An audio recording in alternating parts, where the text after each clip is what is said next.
여성이 보는 여성의 이야기 자매의 고치방송 시스터우드입니다. 안녕하세요. 윤이나입니다. 안녕하세요. 황효진입니다. 12월이 이제 중순을 향해서 가고 있습니다. 그러네요. 저희가 이걸 꾸준히 들으신 분들은 아실 텐데 원래는 같이 살고 있었어요. 이걸 처음 시작할 때 뭐 맨님이랑 원할 때 대부분의 시간 같이 살고 있었다가 이제 이사를 해서 각자의 집에 따로 살게 된 지가 한 달 정도 지난 것 같아요. 거의 딱 한 달 된 것 같아요. 그렇네요. 요새 또 어떻게 지내고 계셨어요?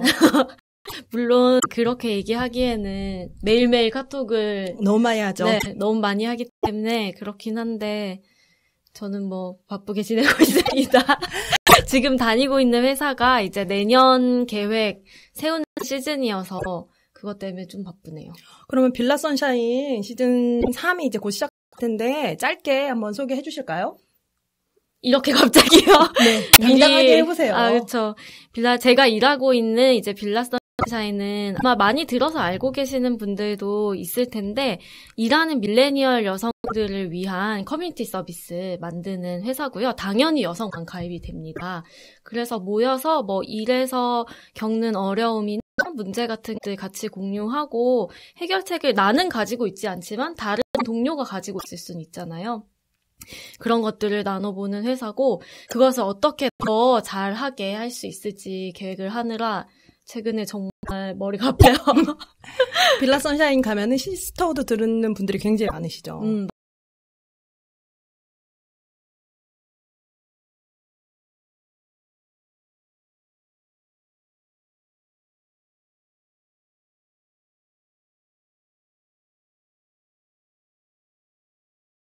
많이 소개를 해드렸는데 2019년 최고의 신규 팟캐스트로 저희가 선정했습니다. 그렇죠. 축하 댓글들을 많이 올려주셨어요. 감사드립니다. 너무 감사해요. SNS에도 남겨주신 분들 계시더라고요. 다들 축하한다는 말씀과 함께 내년에는 신규 팟캐스트 말고 최고의 팟캐스트 대회라는 덕담도 많이 해주셔가지고 저희가 많이 힘이 됐습니다. 오래오래 할 수 있는 방법을 계속 해나갈 수 있는 방법을 찾아가는 시간들이 될 수 있으면 좋을 것 같아요. 네, 그러면 오늘도 공지사항 먼저 듣고 시작하겠습니다. 자매의 고치 방송 시스터우드는 아이튠즈 팟캐스트, 팟빵, 네이버 오디오 클립, 유튜브에서 들으실 수 있습니다. 셀럽맥과 함께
하면서 아이와 함께 LA로 가게 됩니다. 둘의 기반 뉴욕에 있어요.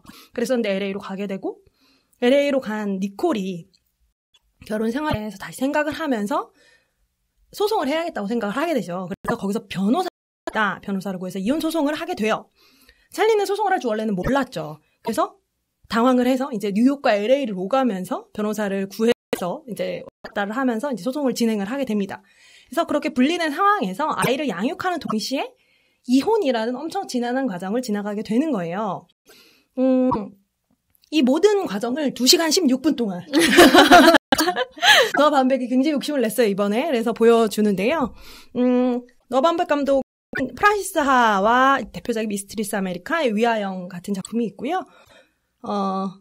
뉴욕의 아방가르드 연극 연출가 이미 느껴지죠? 야 드라이버가 했고요. 배우 니콜 역할을 스칼렛 요한슨이 했고 니콜의 변호사가 로라던 그리고 또 찰리 변호사가 레이 리오타라는 유명한 배우죠. 이런 좋은 배우들이 출연을 한 작품입니다.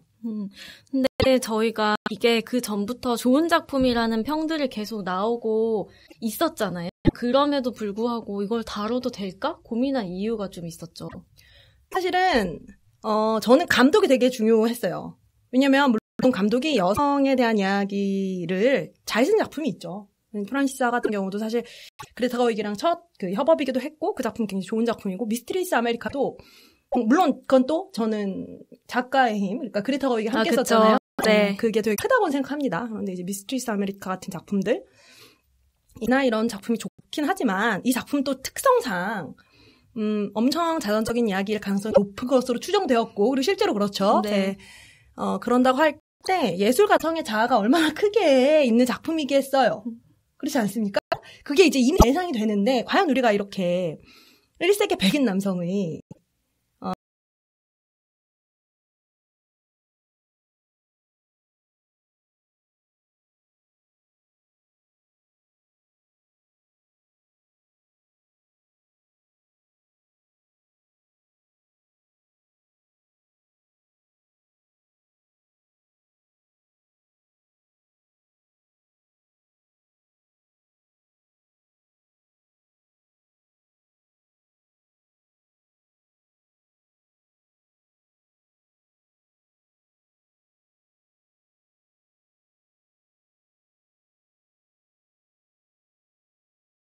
원래 사실 이 영화를 좀 보고 싶어서 부산을 한번 갈까, 부산 영화제 갈까도 생각을 했었는데,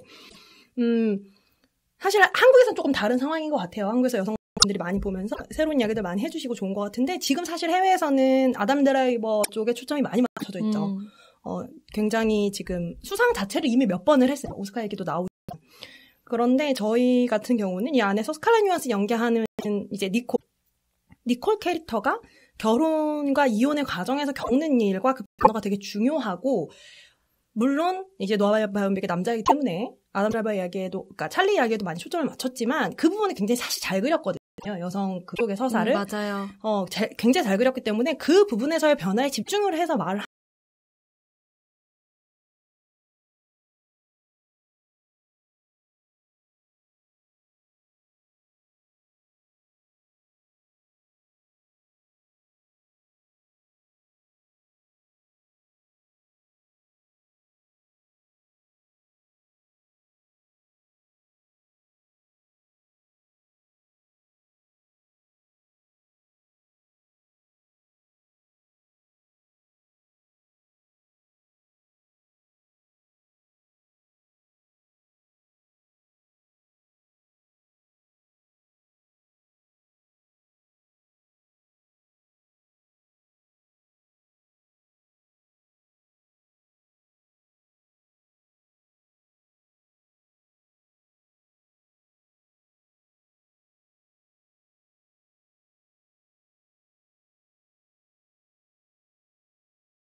조금 비슷하게 든 것 같아요.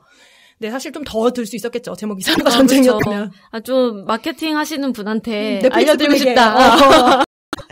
사실 이 작품은 이 대목으로 가도 되거든. 그렇죠. 그리고 한국인에게 사랑 전쟁은 결국 이라는 맞아요. 뜻이니까요. 그래서 사실 이 영화의 클라이막스는 찰리의 LA 집에서 두 사람이 언쟁을 하는 장면입니다. 그리고 이 장면도 저희가 앞서 얘기를 한 여성과 남성의 어떤 차이, 그리고 결혼과 결혼 생활의 인식의 차이가 엄청 극적으로 드러나는 장면이죠. 저는 근데 이 전쟁 상황에 이르기 전까지 어떤 찰리의 변화 같은 것이 너무 못나서 너무 흥미로운데, 소송을 원래 하지 않기로 결정했을 때 저는 이제 한 번 보고 다시 준비하면서 앞부분만 2번 정도 봤는데, 그때 그렇게 얘기해요. 난 너한테 전부 다 줄 거고 네가 원하는 거 다 줄 거고 우린 뭐 문제될 거 없다. 그런데 어떻게 하는지 나중에 어디까지 꼬투리를 잡는지. 그리고 사실 초반에 이게 제일 재밌는 부분인데요. 초반에 맥 아서상이라는 엄청 큰 상을 탑니다. 이 연극과 관련된 큰 상일 거예요. 그 상을 탈 때 또 놀라운 점은 이거 스칼렛 요한슨의 연기도 너무 잘하는데 정말 진심으로 기뻐해요. 맞아요. 그래서 전 그 장면이 사실 되게 저한테 슬펐던 장면 중에 하나로 꼽는데, 뒤로 가면은 전혀 다른 상황이 나오기 때문에 이 장면이 갑자기 슬퍼져요. 그쵸? 정말로. 그래서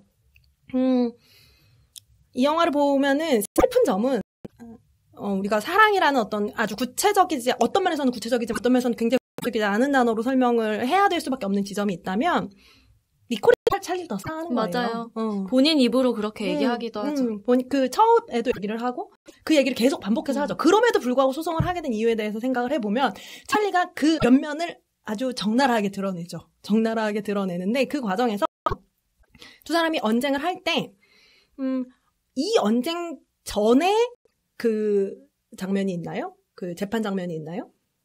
언쟁 전인지 직후인지를 지금 모르겠는데, 그 두 장면, 그러니까 그 재판에서 소송 장면하고 이 언쟁 장면 두 개가 이혼이라는 과정이 사실은 얼마나 서로의 상처를 들쑤시고 헤집는 과정인가를 보여주면서, 부부 그리고 이제 뭐 아주 오래된 연인이거나 서로를 되게 깊이 잘 아는 아주 가까운 사이 연인 하면, 그런 사람들이 서로를 사랑하고 사랑했던 시간만큼 미워하게 된다면 얼마나 서로에게 잔인할 수 있는가를 보여줄 수 있는 장면이기도 한 것 같아요. 그래서 그 외 재판 과정에서 보면 각자의 변호사들이 엄청 소소한 것까지 다 꼬투리를 잡으면서 그 이혼 귀책 사유를 만들려고 하잖아요. 그래서 예를 들어서 뭐 니콜이 집에서 잠깐 술 마시고 그냥 계단에서 비틀거를 그걸 이제 찰리가 기억해놨다가 변호사한테 얘기했더니 평소에 술 마시고 아이 돌보고 막 이러잖아요. 그리고 뭐 찰리한테는 이제 그런 걸 하는 거죠. 카시트를 채우지 않고 왔고, 그게 법적으로 채우지 않고 오면 안 돼요. 근데 그 뭐 채우지 않고 얹어줬는데 그대로 온 거고, 뭐 이런 장면들이 나오죠. 그리고 그 장면에서는 사실 로라 던의 연기가 또 굉장합니다. 맞아요. 네, 레이 로타도 굉장하지만 이제 로라 던이 그 싸움의 진심이다라는 것을 굉장히 보여주는 장면이기도 하죠. 그래서 사실 이 작품의 그 싸움, 클라이막스의 싸움을 보면 사실 핵심은 자세히 보면 아주 심플하게 드러나는데요. 여자는 결혼생활 때문에 잃은 것을 하나하나 말을 해요. 뭐 당신이 나를 자주 만들고, 뭐 당신 때문에 내가 잃은 것들에 대해서, 그리고 나는 집을 뭐 LA에서 지내보자라고 생각했었을 때 그러지 않았고, 뭐 뉴욕에서 지냈던 당신의 어떤 모습이라든지, 뭐 당신이 이기적이었고, 당신은 이기적이라서 당신이 이기적이라는 모르고, 이런 얘기들을 막 하는데 남자는 오직 한 가지 얘기만 하고 싶은 거예요. 너랑 일찍 결혼을 해서 다른 여자랑 잤다고. 정말 추잡스럽습니다. 이 단 하나 얘기 사실 없어. 딴 거는 그러니까요. 니콜이 잘못한 게 없거든요. 다른 여자들이 자기한테 대시 많이 했는데 난 누리지 못했다. 너 때문에. 너랑 일찍 결혼해서. 나는 진짜 잘 나가는 천재. 또 너무 민망해서 미칠 것 같아. 근데 자기 입으로 그런 말을 이혼할 아내 앞에서 한다는 것이 저는. 그러니까 예술가들의 에고라는 것은 여러 가지 생각이 들지 않을 수 없는데요. 근데 아마 아담 드라이버가 아카데미 후보에 오르면 이 장면이 나오겠죠. 장면에서 마지막 부분 씬 쪽이 좀 나올 것 같아요. 또 부조리하네요. 왜냐면 그걸 제일 잘했기 때문에요. 왜 그걸 제일 잘했을까요? 여러 가지 이유가 아주 여러 가지 이유가 있을 것이라고 그쵸. 생각합니다. 네. 왜냐면 그 장면에서 또 그 씬이 나오는데요. 그 장면에서 서로의 부모를 또 욕하는 장면이 나오죠. 아, 맞아요. 그 장면이 전 중요하다고 생각하는데, 왜냐면 모든 욕을 하다가 서로의 부모까지 이제 욕을 하고 가장 상처가 되는 부분을 알아서 찍는 장면이 나오는데, 이 장면의 대단한 점은 단 하나의 애드립도 없다는 거예요.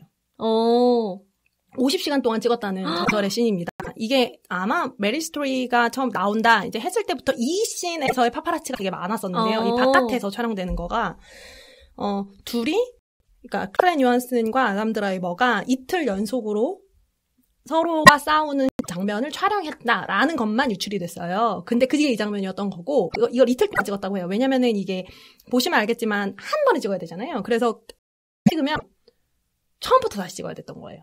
그래서 처음부터 다시 찍은 거죠. 그리고 이 작품이 또 믿기지 않는데 그래서 사실 어떻게 보면 믿기지 않지만 당연하긴 한데 필름으로 찍었습니다. 디지털로 촬영을 안 했어요. 그래서 또 그까지 모든 것을 완성한다는 느낌이네요. 그렇죠. 다른 것으로 안 하고 필름으로 찍는 노아 바움백. 2시간 16분 영화를. 우는 자신의 모습을 셀카로 남기는 노아 바움백. 아니, 우는 장면. 그레타 걸기예요. 그것도 대단하다. 그레타 걸기도 되잖아요. 어떤 면에서. 그렇죠. 그런데 그래서 하여튼 다시 찍어야 되니까요. 그런데 다시 찍기가 쉬운 장면이 아니잖아요. 그래서 이제 엄청 시간이 걸렸고 이틀 연속으로 서로에게 소리를 질렀다라고 나중에 스칼렛 요한슨이 이제 얘기를 해서 이틀 동안 찍은 게 이제 알려졌죠. 그래서 매번 다시 찍어야 됐는데 단 한 그 단어도 안 바꾸고 애들이 이 아니었다고 합니다. 그러니까 모든 게 쓰여져 있었다는 거예요. 그런 서로에게 상처를 주는 모든 이야기들이 단 하나도 그거 안 돼 있게 설계가 되어 있었다는 거죠. 사실 극본은 정말 잘 쓴 작품이에요. 맞아요. 네, 극본은 정말 잘 쓴 작품이고 대사를 원래 잘 쓰는 감독이기는 하죠. 그런데 이번에는 사실 어떤 면에서 자기 인생을 걸고 찍은 작품 같은 그쵸. 거잖아요. 그래가지고 그런지 정말 모든 대사가 살아있고 왜냐면 본인 규칙으로 이혼을 하셨었으니까요. 배우였던 여성과 제니퍼 닐슨이랑 이혼을 했었기 때문에 뭐 여러 가지가 있었을 것 같아요. 네, 그래가지고 굉장한 장면이긴 하죠. 장면 자체는. 근데 이제 그거 가지고 찰리 왜 울어상 그러니까 이 남자 왜 울어상을 드려야 된다 이런 이야기들이 있기는 하더라고요. 후보가 너무 많아요 올해는. 그리고 해는 뭐 단독이. 또 그 점. 게다가 이 장면에서만 우는 게 또 아니기 때문에. 맞아요. 근데 이 장면에서 연기를 좀 잘해서 아주 선명하게 우는 이유는 알 수 있죠. 그냥 현타 같은 걸 맞서 우는 거죠. 네, 그래서 자기가 이렇게까지 하면 안 된다는 것을 아는데 해버린 거죠. 왜냐면 이 사람은 이기적인지도 모르는 채로 이기적인 사람이기 때문에. 그래서 그렇게 되는 장면인데 이 장면 때문이기도 한 것 같고 여러 가지 일반 연인 관계에 대입을 해서 관계 문제를 이해를 할 수 있다라는 평이 좀 있더라고요. 근데 어떻게 생각하세요? 저는 전혀 그렇게 생각하지 않고요. 이게 사람의 사실 이혼을 결심한 부부라고 해도 감정적인 부분이나 아니면 상황상 이렇게 정말 칼로 딱딱이 깨끗하게 정리되지 못하는 부분들이 있잖아요. 인간이 겪는 일이기 때문에. 근데 그거랑 이혼이라는 과정, 법적으로 진행하는 과정 자체는 그런 것들이 되게 뭐랄까 좀 냉정하게 정리가 되어야 되는 부분이 있고 그 투 트랙이 같이 가면서 일어나는 불협화음, 마찰 같은 게 되게 중요한 영화라서 저는 일반 연인 관계 이야기랑은 전혀 다른 것 같아요. 저도. 왜냐하면 사실 이 사건이 벌어진 이유는 이게 제도기 때문인 거잖아요. 맞아요. 결혼은 제도인 거예요. 그래서 뭐 예를 들어 우리가 사랑을 해서 연애를 했는데 우리가 헤어지는 거랑은 다른 거예요. 그렇죠. 왜냐면 이거에 법적인 개입이 있어야 되는 거예요. 결혼이라는 제도의 특성상. 그리고 그래서 소송을 할 수 있게 되는 거 아닙니까? 맞아요. 그래서 나중에 이제 방금 얘기한 것처럼 그 투 트랙 안에서 하나는 너무 자세해서 쇼파를 누굴 주느냐. 이것까지가 결정을 해야 되는 과정을 겪어야 되는 거예요. 그렇기 때문에 저는 사실 이 영화는 아주 명백하게 결혼에 대한 서사라고 저는 봅니다. 맞아요. 저는 왜 아까 저희가 초반에 그 얘기 했잖아요. 이제 결혼 얘기 너무 많이 나와서 결혼이라는 그 단어가 제목에 들어간 순간부터 이미 흥미가 떨어졌던 반응들이 좀 있는데 사실 정말로 이 결혼으로 인해서 촉발되는 문제에 관한 작품이 되게 많잖아요. 근데 인류가 이렇게까지 이 법적으로 결합하는 제도인 결혼이라는 게 되게 문제가 많다는 것을 알고 있는데 결혼이라는 것이 왜 이렇게 계속 되는 걸까라는 생각이 좀 들더라고요. 그러니까 그 생각 들지 않아요? 약간 저희도 그때 크리스토퍼랑 안나랑 왜 결혼하는 거야? 이거를 지난주에 얘기했잖아요. 그걸 보면 안나가 결혼이라는 게 되게 당연하다고. 맞아요. 하나도 사실 크리스토퍼에 어떤 사실 자기가 정말 사랑하는 거는 엘사하고 아렌델입니다. 그런데 크리스토프랑 그냥 결혼을 의심한 적이 없기 때문에 맞아요. 그러니까 이를테면 그러한 유형의 짝짓기가 1대1 대응으로 합쳐져서 법적인 결합 상태가 되는 일이 팀 같은 것이 되는 일이 아주 당연한 삶의 수순으로 결정되어 있는 것으로 보이는 상황을 의심하지 않기 때문에 벌어진 일이라는 생각이 들거든요. 맞아요. 그거랑 똑같은 거죠. 그러니까 사실 저도 결혼을 했잖아요. 네, 그래서 뭐 할 말이 그렇게 많진 않은데. 아니, 근데 저는 그래서 할 말이 있다고 생각합니다. 네. 근데 지금 이렇게 우리가 또 지금 뭐 그냥 실생활에서 생각을 해보고 뭐 벌어지는 사건들을 본다든지 아니면 이런 작품 속에서 그러니까 이런 것들은 창작자들이 결혼이라는 거에 대해서 어느 정도 성찰한 결과물을 내놓은 거잖아요. 근데 결혼이랑 제도는 굉장히 실패한 제도인 것 같은데 계속 된다는 게 정말 대단하죠. 근데 그 실패라는 것을 이길 만큼 실패라는 인식 같은 것을 이길 만큼 강력한 전 진구적에 가까운 세뇌가 있다고 생각을 하고요. 또 하나는 저는 그거 같은데 아주 강렬한 경제적 결합이기 때문인 것 같아요. 맞아요. 네, 그것도 맞죠. 네, 그것 때문인 것 같은데 최근에 이제 그런 얘기를 들었는데 이혼율이 높아지려면 그러니까 결혼이라는 제도에 편입이 됐다. 내가 스스로 원한 게 아닌데 편입이 돼서 이걸 선택할 수밖에 없었다라고 생각할 때의 큰 이유는 여성 경제력이 약하기 때문인 겁니다. 근데 물론 이 케이스는 약간 다르지만 맞아요. 이 케이스는 좀 다르지만 근데 그러고 나서 근데 심지어 이 경우도 마찬가지죠.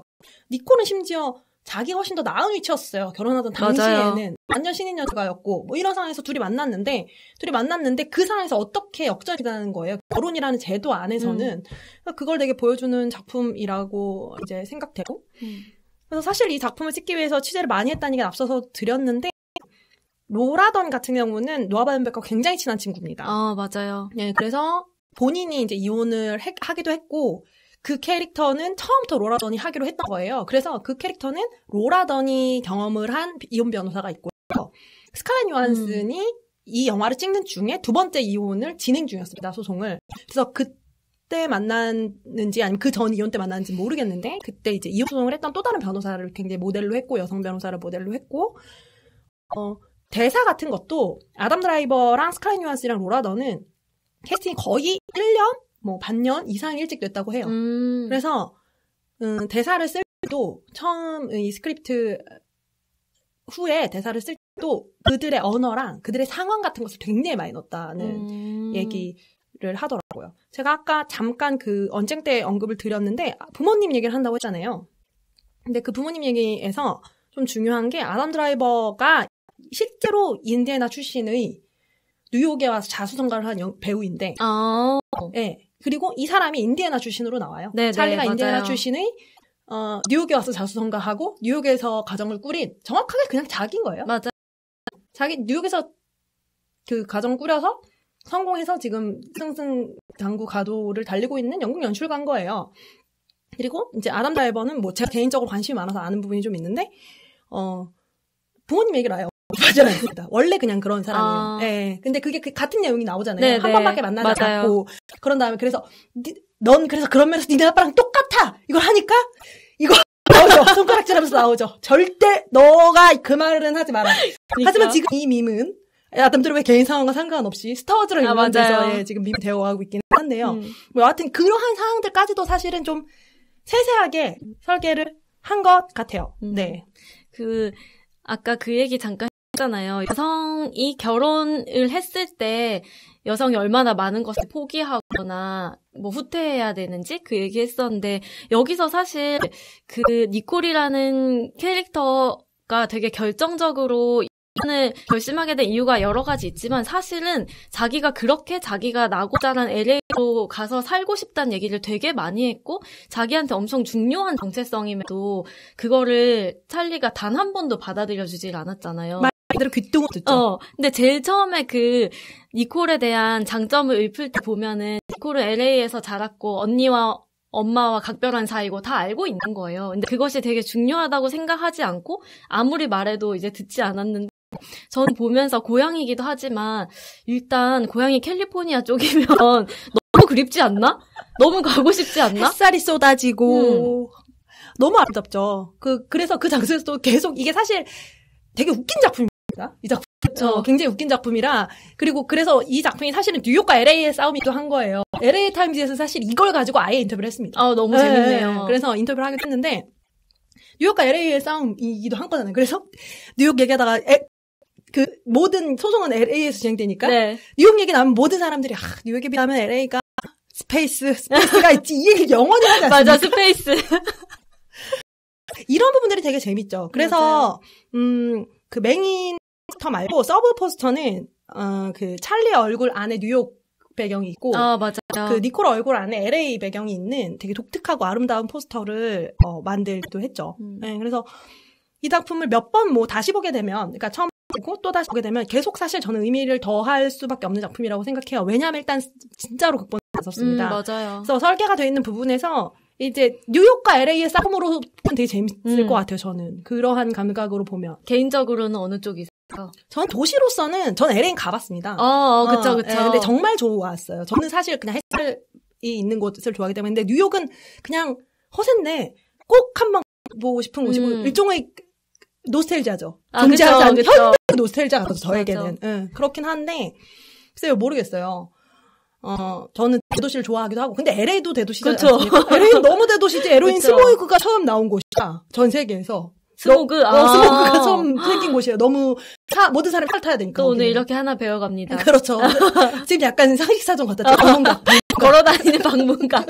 걸어다니는 스파. IMDb.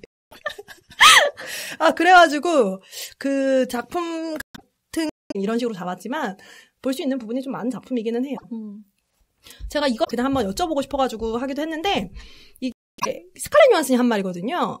사랑은 끝나지 않는다. 트랜스폼 한다 그래요.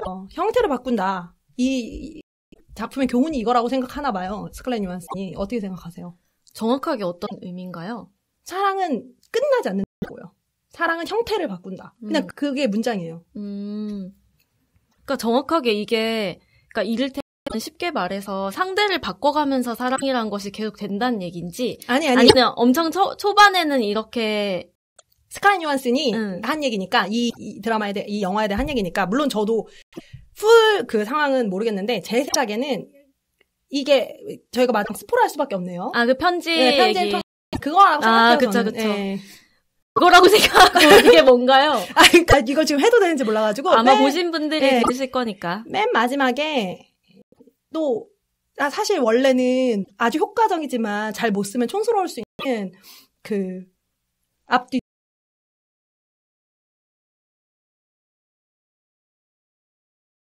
백구를 맞춘 형태로 이 작품이 끝나는데 처음에 읽은 편지가 저희가 니콜이 읽은 편지의 마지막 부분을 못 읽습니다. 어떻게 끝나는지 몰라요. 근데 이 부분을 나중에 어떤 일 때문에 이제 찰리가 읽게 되죠. 근데 맨 마지막이 그렇게 되어 있어요. 나는 네 아빠를, 그러니까 이 헨리 아들, 그러니까 나는 그 남자를 만나고 이충만에 빠졌다. 그리고 이 사람을 영원히 사랑할 거다라고 되어 있어요. 아마 이 문장 때문에 그 말을 한 것 같아요. 모르겠네요. 사실 사랑이라는 것 자체도 뭐라고 참 정의하기가 어려운데, 그러니까 그냥 이렇게 헤어지고 상대방한테 갖고 있는 감정 같은 거는 그냥 약간 인간으로서 뭐랄까 애잔함, 애틋함 이런 거겠죠 아마. 근데 그것이 사랑이라고 생각을 했던 것 같아요. 니콜은 아마도. 그러니까 스칼렛 요한슨은 사실 저는 그 얘기가 제일 인상적이었는데 결국 이걸 쓰게 된 이유는 노아 베언백이 이혼 소송 계속 하고 있어요. 이혼 소송이 아까 말한 것처럼 엄청나게 지난한 데다 잔인하고 엉망진창인 유형의 서로의 상처를 막 헤집는 유형의 일들이죠. 근데 어느 날 밤엔 돌아가서 아이의 숙제를 같이 해줘야 되는 거예요. 그 일이 이제 이 둘, 니콜과 찰리에게도 계속 벌어지거든요. 그러니까 거기서 이혼 이런 거라면 이 이야기를 해야겠다고 생각을 했다고 하죠. 네. 그래서 이 작품을 통해서 이혼이든 뭐 결혼이든 또 사랑이든 저희가 생각할 수 있는 제도와 감정과 이런 것들에 대한 생각들을 많이 해볼 수 있으면 좋겠습니다. 저는 이 영화 후반부에서 이제 아담 드라이버가 연기한 찰리가 Being Alive라는 노래를 부르는 장면이 나오잖아요. 근데 가사가 되게 좋잖아요. 사실 사람이 관계를 맺고 사랑을 하고 싸우고 이러는 안에서 어떤 되게 여러 가지 일들이 벌어지고 그게 살아있는 거다라는, 혼자서는 불가능하다라는 얘기를 하고 너무 좋은 얘기인데 그 얘기를 찰리의 노래로 들어야 하는지. 왜냐하면 노아 바움백이 찰리를 사랑하기 때문에 그런 일이죠. 자기 자신을 사랑하기 때문에. 그게 주제잖아요. 그쵸. 이 작품의 핵심 주제인 건데 저희가 생각할 때 핵심 주제는 그 처음의 모놀로그, 그쵸. 니콜의 모놀로그여야 하는데 노아 바움백의 주제는 이 빙 얼라이브여야 했던 겁니다. 난 성공했고, 난 살아있었고. 그래서 아담 드라이버에게 단 한 1초도 쉬지 않고 1분 반 동안 노래를 하는 장면을 시키죠. 맞아요. 네, 굉장하죠. 너무 길더라고요. 이 장면도 굉장합니다. 왜냐면은 한 번에 끝냈다고 하고 촬영을. 네, 또 아담 드라이버 누군가의 현신일 때 또 굉장하신 분이라서요. 네, 1분 반 동안 끝냈다고 하고 저는 이 장면은 좋아해요. 맞아요. 물론 비록 좋아요. 그가 부르지만 비록 이 노래를 부를 자격이 가장 없을 것 같은 맞아요. 사람이 부르고 있지만 네, 좋은 장면입니다. 그리고 잠깐 놓친 이야기를 이제 키워드 3에서 저희가 제일 중요하다고 생각하는 이야기를 해보도록 하겠습니다. 키워드 3은 스칼렛 요한슨입니다. 그리고 또 옆에 또 로라 던 이렇게 써놨죠. 그렇죠. 네. 사실 스칼렛 요한슨이 연기한 니콜 캐릭터 같은 경우는 일단 배우라는 점에서부터 스칼렛 요한슨이 자신의 좀 어떤 일정 부분을 투영할 수 있는 여지가 좀 있었을 것 같아요. 그리고 아까 말씀드린 것처럼 실제로 스칼렛 요한슨의 두 번째 이혼 소송이 진행되고 있는 중에 이 작품을 촬영했습니다.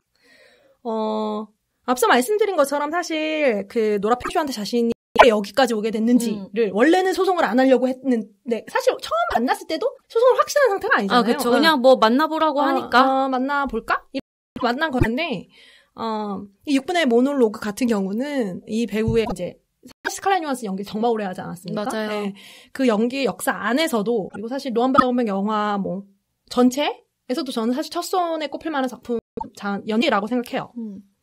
생각해보면은 여성이 자신이 결혼으로 자신을 어떻게 잃어버렸는지에 대해서 이렇게 모놀로그로 되게 클로즈업된 상태에서 길게 얘기한 장면을 본 적이 별로 없는 것 같아요. 그러니까 묘사 같은 것은 될 수가 있는데 여성이 자기가 말하면서 이제 깨닫는 그런 거는 정말 드물었던 것 같아요.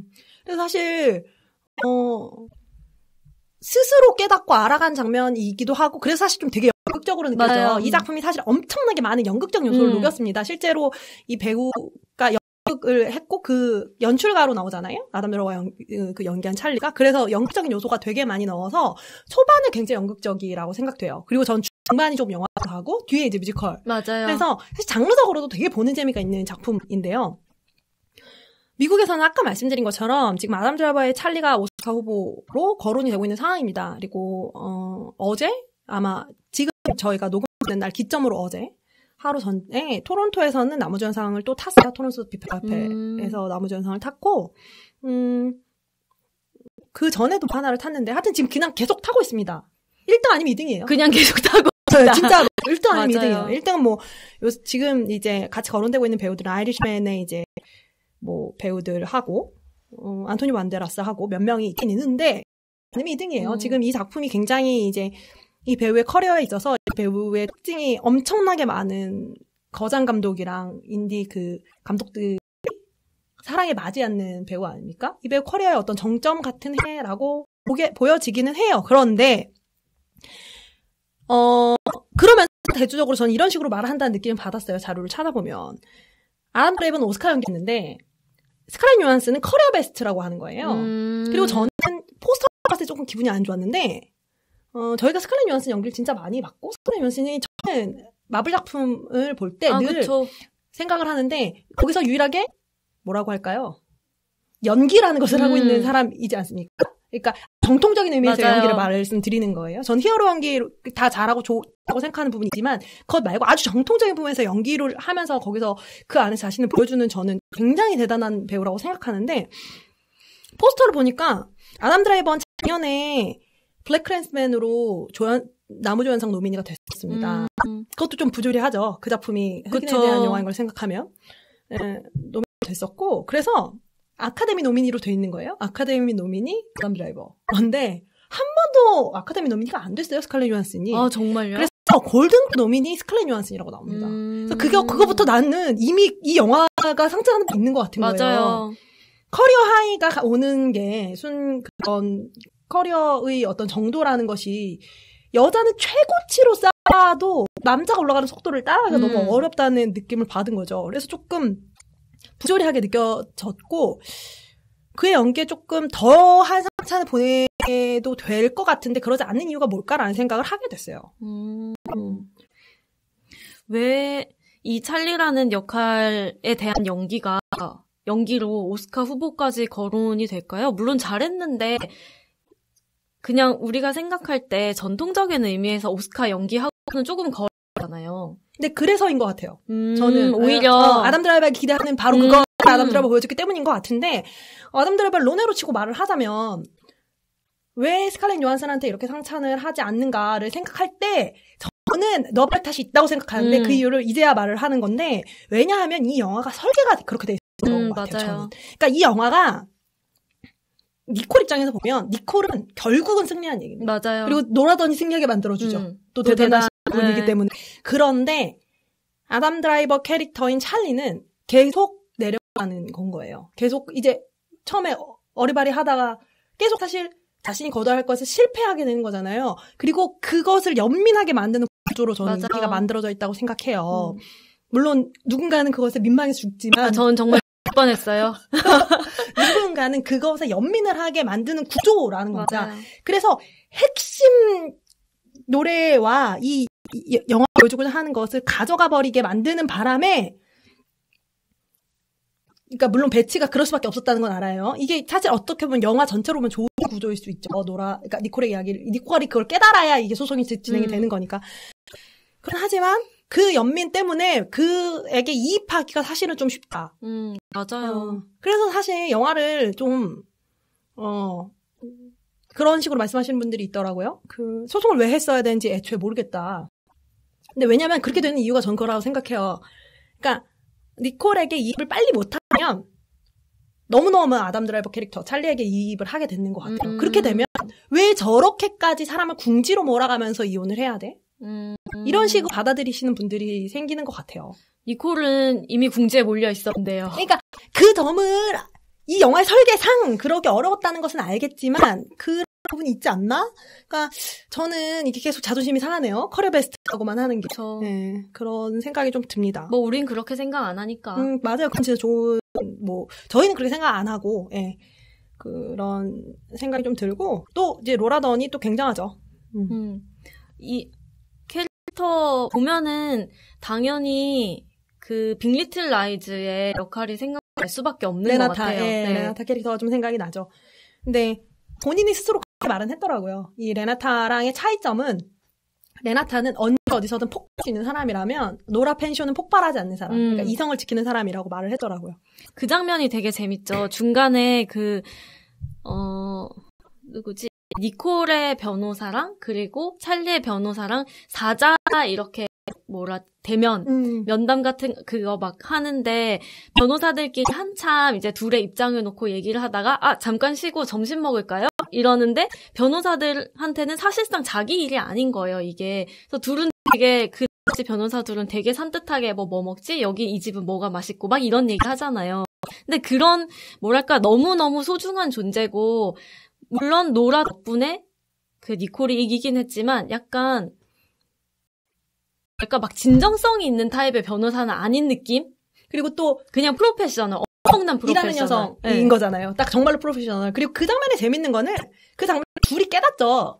이 싸움은 우리가 하는 거다라는 걸 둘이 깨닫잖아요. 왜냐면 그 변호사들이 정말로 산뜻하게 이제 밥을 뭘 먹고 이렇게 하는데 우리 둘의 싸움이고 사실은 돈을 잃는 것도 우리고. 그쵸. 그 상황을 이제 둘 다 약간 직면 같은 걸 하죠. 그 씬에서. 그리고 나서 사실 거기서도 또 재밌는 것은 또 넋이 나간 찰리가 뭘 주문해야 될지 거의 못 읽는다고 봐야죠. 그 메뉴를 못 읽는 상황이 되니까 아예 메뉴를 골라줍니다. 어떻게 음식을 드레싱까지 해서 음식을 아예 어떤 음식을 원하는지까지를 해서 니콜이 골라줘요. 그 장면에서도 우리는 알 수 있죠. 전원자는 니콜이 없이는 그냥 할 수 없을 정도로 그러니까 니콜의 희생 안에서 무엇인가를 이룬 사람인 거예요. 맞아요. 네, 그걸 보여주는 장면이기도 하고 저는 그 장면이 누군가는 야박하다고 할 수도 있을 것 같지만 그 장면이 좀 의미가 있었다고 생각하는데 맨 마지막에 결국 55대 45를 만들었다는 얘기를 하죠. 맞아요. 그런데 사실 또 니콜은 마음이 약하기도 하고 그 이야기 속에서 니콜은 정말 훌륭한 사람입니다. 니콜은 정말로 좋고 그러니까 굉장히 수준이 높은 사람이에요. 근데 그래서 그렇게 써야 했냐. 그걸 그냥 동등하게 갔어도 되지 않냐라고 말하니까 로라 펜쇼가 이긴 기억을 만들어주고 싶다는 말을 하는. 맞아요. 그게 누군가한테는 굉장히 야박해 보일 수도 있고 어떤 면에서는 니콜이 원하는 선택을 안 하게 만든 것일 수도 있잖아요. 변호사가. 그럼에도 불구하고 저는 그렇게 여성을 캐릭터를 보여주는 게 좀 중요하다는 생각을 했습니다. 맞아요. 또 한 명의 배우, 얘기해야 되는 여성 배우가 있죠.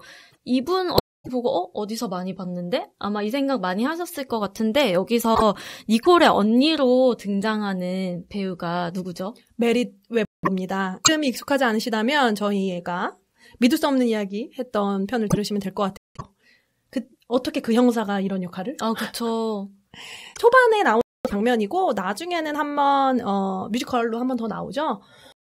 근데 그 초반 이 씬이 또 굉장히 재밌는 장면인데 스크롤볼 코미디처럼 진행이 됩니다. 그러니까 그 니콜의 집에서 니콜이 그 소송장을 주는 게 법적으로 직접 주는 게 안 된다고 하더라고요. 그러게요. 좀 신기하더라고요. 전혀 몰랐죠. 타인이 줘가지고 그거를 이제 자신의 언니인지 동생인지 정확히 모르겠지만 이 메리 웨버가 맡은 캐릭터에게 이걸 주게 하면서 벌어지는 이제 소동극 같은 게 있어요. 그 씬이 굉장히 재밌고 거기서 이제 그 아주 작은 역할을 맡았는데 긴장을 맞아요. 하죠.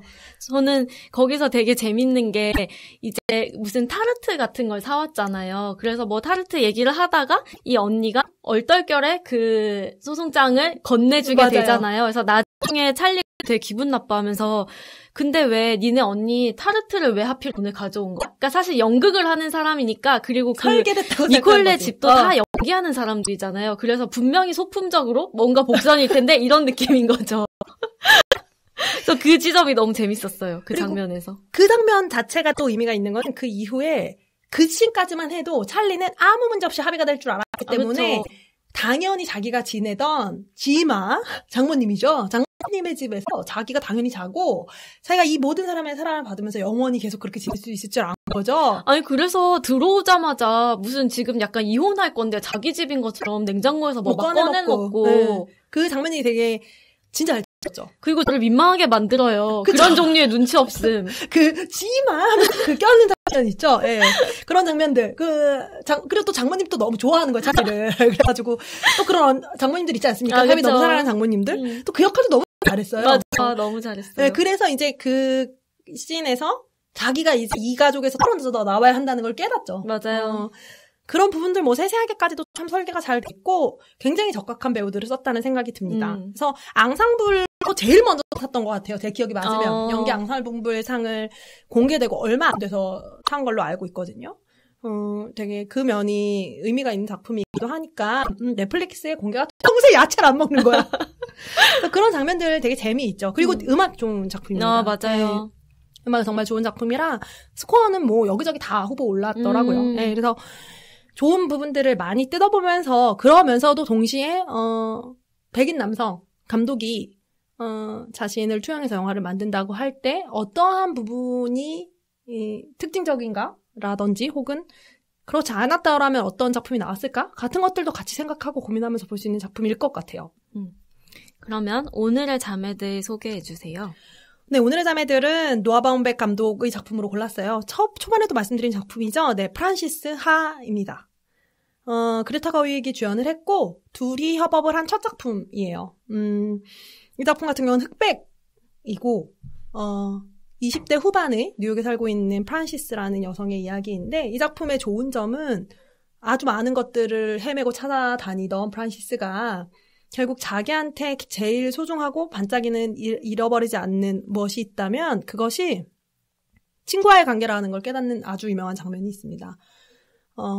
이 작품도 굉장히 음악이 좋은 작품이에요. 꼭 보셨으면 좋겠고 여기서부터 그레타 거윅과의 그 인연도 시작이 됐고 아담 드라이버와의 인연도 시작이 됐습니다. 그래서 아담 드라이버는 무려 노아 바움백과 4작품을 했죠. 그렇죠. 예.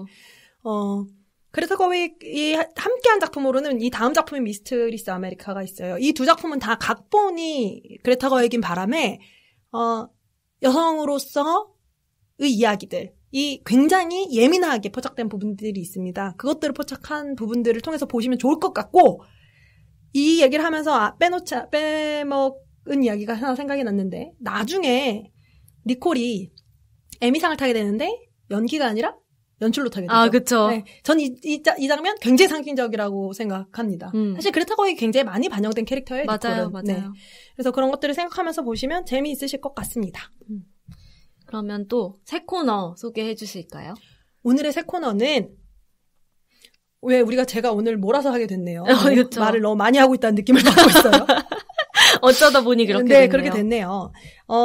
사실 제가 좀 소개해드리려고 한 며칠 동안 스탠드업 코미디를 몇 편 봤는데 모두 실망스러웠어요. 그래서 스탠드업 코미디를 소개하는 걸 좀 포기를 하고 오늘은 제가 얼마 전에 다시 읽은 단편 하나를 다시 읽은 책 올리브 키터리지를 소개해드리려고 합니다. 저희가 늘 좋아하는 작가로 많이 말씀드리고 있는 작가인데요. 엘리자베스 스트라우트라는 작가고요.